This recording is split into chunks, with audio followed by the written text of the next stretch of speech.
Hello friends, स्वागत है आपका मेरे यूट्यूब चैनल पे। कैसे हैं आप सब?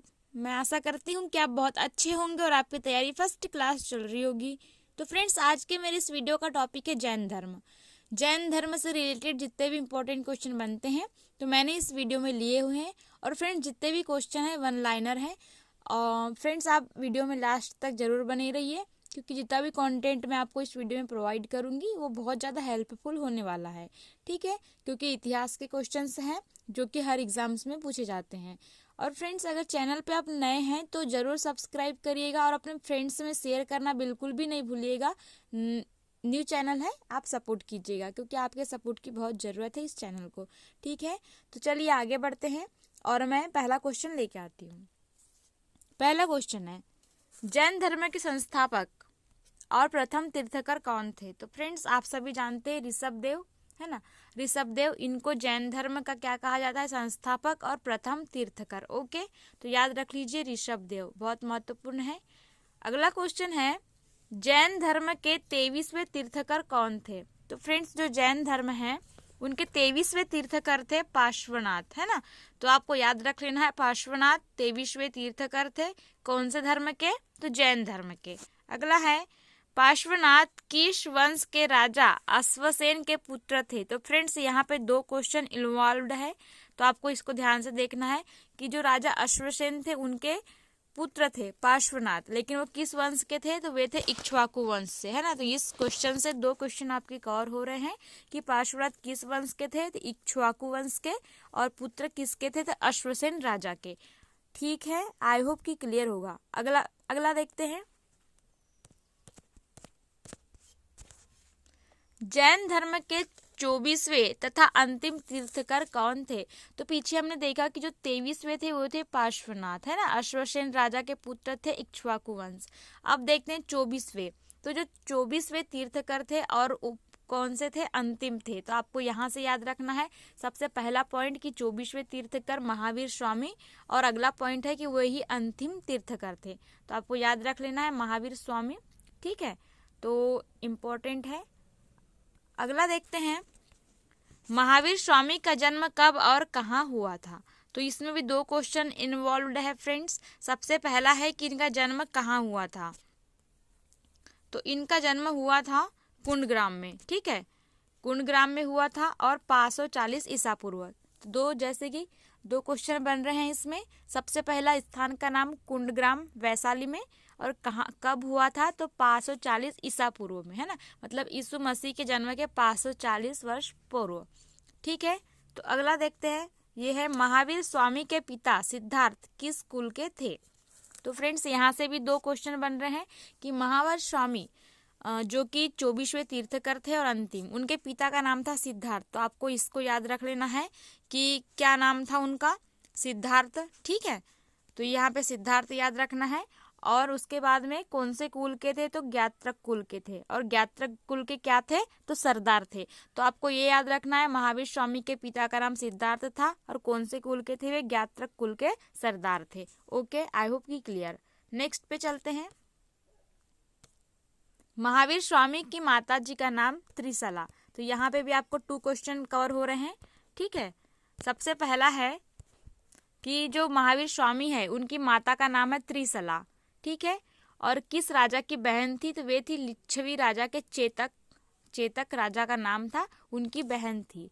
सबसे पहला माता का नाम त्रिशला और किसकी बहन थी? तो लिच्छवी राजा चेतक। ओके, तो याद रख लीजिए, इम्पोर्टेंट है।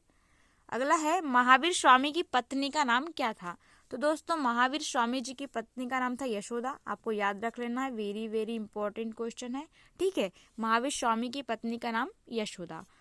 अगला क्वेश्चन है, महावीर स्वामी के बचपन का नाम क्या था? तो यह भी इंपॉर्टेंट है, वर्धमान नाम था महावीर स्वामी के बचपन का नाम। ठीक है, क्या नाम था? तो वर्धमान। अगला देखते हैं, महावीर स्वामी ने किसकी अनुमति लेकर संन्यास जीवन को स्वीकारा? तो दोस्तों, उनके बड़े भाई थे नंदीवर्धन, है ना। हमने पीछे देखा कि जो महावीर स्वामी थे उनके बचपन का नाम था वर्धमान और उनके एक बड़े भाई हुआ करते थे और उनका नाम था नंदीवर्धन। तो बस इन्हीं की अनुमति लेकर उन्होंने संन्यास जीवन को स्वीकारा था। तो आपको याद रख लेना है कि उनके बड़े भाई थे नंदीवर्धन, उनकी अनुमति लेकर महावीर स्वामी जी ने क्या किया था, संन्यास जीवन को स्वीकारा था।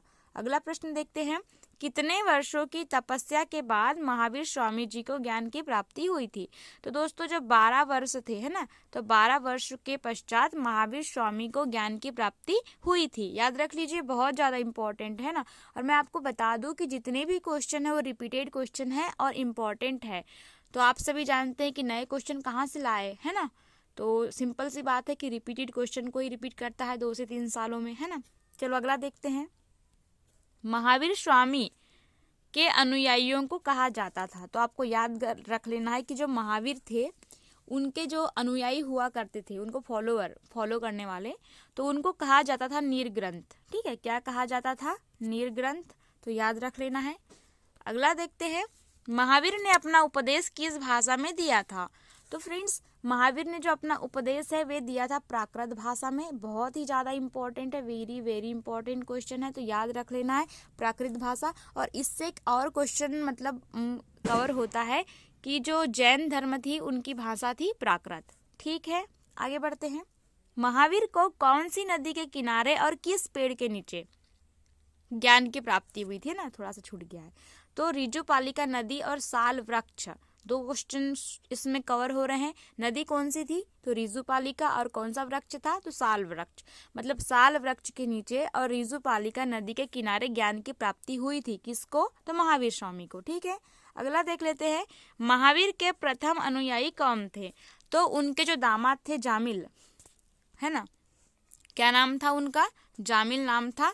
वही उनके पहले क्या थे? अनुयायी थे, है ना। तो आपको याद रख लेना है जामिल नाम, जो कि सबसे पहले अनुयायी थे किसके? महावीर जी के। अगला प्रश्न देखते हैं, महावीर ने अपने शिष्यों को रिक्त स्थान है में विभाजित किया था। तो इसका आंसर है 11 गण धीरों में, है ना। तो इसको आपको याद रख ही लेना है कि अपने शिष्यों को 11 गण धीरों में विभाजित किया था। इम्पोर्टेंट है, ठीक है। अगला देखते हैं, जैन धर्म के त्रिरत्न। तो फ्रेंड्स जो जैन धर्म है उनके त्रिरत्न है। सबसे पहला है सम्यक दर्शन, दूसरा है सम्यक ज्ञान और तीसरा है सम्यक आचरण, है ना। दर्शन को क्या कहते हैं? फिलोसॉफी। ज्ञान को नॉलेज और आचरण मतलब क्या होता है? फेथ। ठीक है, तो आप याद रख लीजिए 3 है, सम्यक दर्शन, सम्यक ज्ञान और सम्यक आचरण। ठीक है, इंपॉर्टेंट है, तो बहुत ज़्यादा इंपॉर्टेंट है ना, मोस्ट इम्पॉर्टेंट है। अगला क्वेश्चन है, जैन धर्म में ईश्वर की मान्यता है? नहीं है ना। तो आपको याद रख लेना है कि जो जैन धर्म है उसमें ईश्वर को नहीं माना जाता है। ओके, आई होप कि इतना क्लियर होगा। अगले क्वेश्चन में चलते हैं। फ्रेंड्स एक क्वेश्चन तो है लेकिन इससे टॉपिक भी कवर हो रहा है आपका, है ना, तो आप इसको 2 in 1 समझिए। अगला है, जैन धर्म ने अपने आध्यात्मिक विचारों को कहाँ से ग्रहण किया? तो इनका जो दर्शन था सांख्य दर्शन, इससे अपने आध्यात्मिक विचारों को ग्रहण किया था जैन धर्म ने। तो आपको याद रख लीजिए कौन सा दर्शन? तो सांख्य दर्शन। ओके, इम्पोर्टेंट है। अगला देखते हैं, जैन तीर्थंकरों की जीवनी कल्पसूत्र के रचयिता कौन है? तो यहाँ पे आपके 2 क्वेश्चन कवर हो रहे हैं। कैसे? सबसे पहला होता है कि जैन तीर्थंकरों की जीवनी किस बुक में है? तो वो है कल्पसूत्र। क्या याद रखना है आपको? कल्पसूत्र कि जो जैन तीर्थंकर हैं उनके जो जीवनी है उनकी, उसको कहाँ पे किया गया है? कल्पसूत्र में। और उसके बाद में है कि उसकी रचना किसने की थी? तो उसकी रचना की थी भद्रबाहु ने। किसने की थी? भद्रबाहु ने। ओके, तो यहाँ से 2 क्वेश्चन आपके कवर हो रहे हैं, याद रख लेना है, कल्पसूत्र और भद्रबाहु। ठीक है, अगला है, खजुराहो में जैन मंदिरों का निर्माण किसने करवाया था? तो यहाँ से आपको याद रख लेना है कि चंदेल शासकों ने जैन मंदिरों का निर्माण करवाया था।